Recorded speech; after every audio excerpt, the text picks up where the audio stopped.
श्री शिवाय नमस्तुभ्यं भक्तों। जय श्री कृष्णा। स्वागत है आपका हमारे YouTube चैनल प्रियंका शास्त्र ज्ञान में।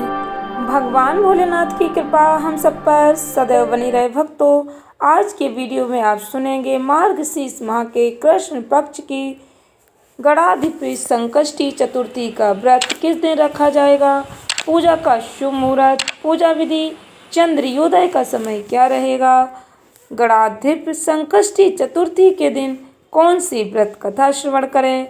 वीडियो को पूरा अवश्य सुनें। वीडियो में आगे बढ़ने से पहले कमेंट बॉक्स में हर हर महादेव, जय श्री कृष्णा अवश्य लिखें। चैनल पर पहली बार विजिट हुए, पहली बार मेरी आवाज़ सुन रहे तो चैनल को सब्सक्राइब करके बेल आइकन अवश्य दबाएं। इससे हमारे वीडियो की नोटिफिकेशन आप तक पहुंचती रहे। भक्तों, गणाधिप संकष्टी चतुर्थी का बहुत ही विशेष महत्व है। सभी मंगल कामनाओं को पूर्ण करने वाले भगवान गणेश जी की पूजा आराधना हमारे सनातन धर्म में सबसे पहले की जाती है। प्रथम पूज्य माना गया है। भगवान गणेश जी को गणपति जी की पूजा आराधना करने से, गणपति जी का आशीर्वाद मिलने से बुद्धि विद्या में वृद्धि होती है।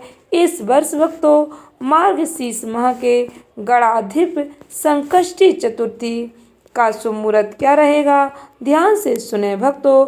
गौरी पुत्र गजानन की पूजा के लिए चतुर्थी तिथि को सबसे शुभ और फलदायी माना जाता है। मार्गशीर्ष माह में आने वाली चतुर्थी तिथि को गणाधिप संकष्टी चतुर्थी के नाम से जाना जाता है।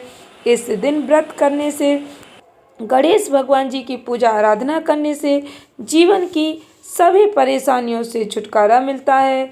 इस वर्ष मार्गशीर्ष माह के संकष्टी चतुर्थी की शुरुआत भक्तों, पंचांग के अनुसार मार्गशीर्ष माह के कृष्ण पक्ष की चतुर्थी तिथि की शुरुआत 18 नवंबर 2024 को शाम 6:55 पर होगी।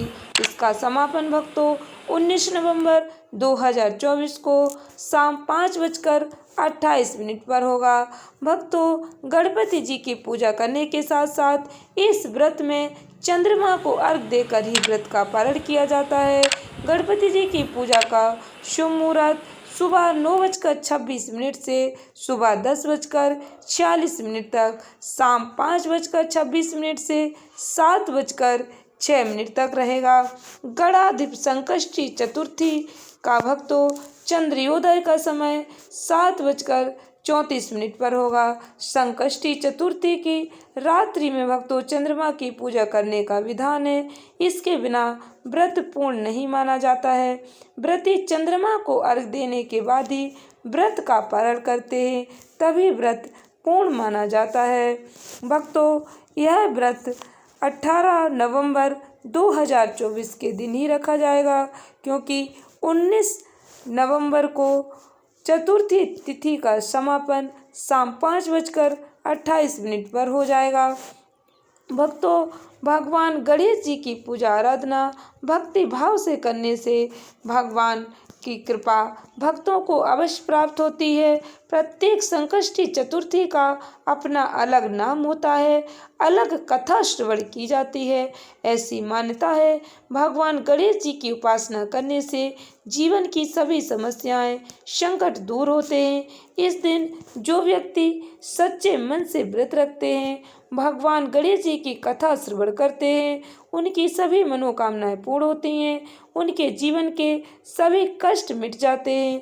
विवाहित स्त्रियां अपने पति की लंबी आयु के लिए संकष्टी चतुर्थी का व्रत रखती हैं। ध्यान से पूर्ण श्रद्धा भक्ति के साथ श्रवण करें गणाधिप संकष्टी चतुर्थी व्रत की कथा। प्रेम से बोलें भगवान गणेश भगवान की जय, भगवान भोलेनाथ की जय, माता पार्वती की जय। गणाधिप संकष्टी गणेश चतुर्थी व्रत कथा। प्राचीन काल में त्रेता युग में दशरथ नामक प्रतापी राजा थे। वे राजा आखेट प्रिय थे, शिकार खेलने के बहुत प्रिय थे। एक बार अनजाने में ही उन्होंने एक ब्राह्मण कुमार श्रवण कुमार का आखेट में वध कर दिया। उस ब्राह्मण के अंधे माँ बाप ने राजा को श्राप दिया कि जिस प्रकार हम लोग पुत्र शोक में मर रहे, उसी भांति तुम्हारा भी पुत्र शोक में ही मरण होगा। इससे राजा को बहुत चिंता हुई। उन्होंने पुत्रेष्ट यज्ञ कराया। इसके फलस्वरूप जगदीश्वर ने राम रूप में अवतार लिया। भगवती लक्ष्मी जानकी जी के रूप में अवतरित हुई।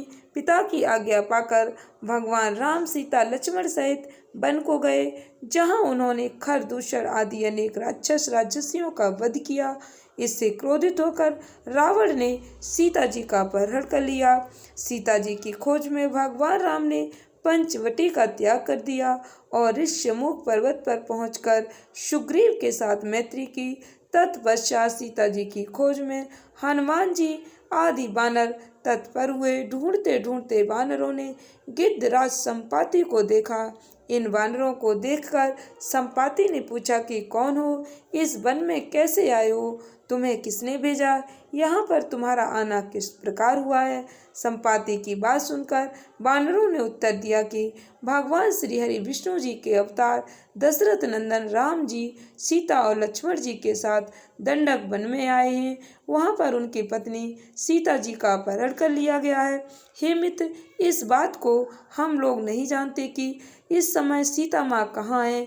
उनकी बात सुनकर संपाति ने कहा कि तुम सब रामचंद्र जी के सेवक होने के नाते हमारे मित्रों, जानकी जी का जिसने हरण किया है और वह जिस स्थान पर है वह मुझे मालूम है। सीता जी के लिए मेरा छोटा भाई जटायु अपने प्राण गंवा चुका है। यहाँ से थोड़ी ही दूर पर समुद्र है और उस समुद्र के पार राक्षस नगरी है। वहाँ अशोक के पेड़ के नीचे माता सीता जी बैठी हुई हैं। रावण द्वारा अपहृत सीता जी अभी भी मुझे दिखाई दे रही हैं। मैं आपसे सत्य कह रहा हूँ कि सभी बानरों में हनुमान जी अत्यंत पराक्रमशाली हैं, अतः उन्हें वहाँ जाना चाहिए।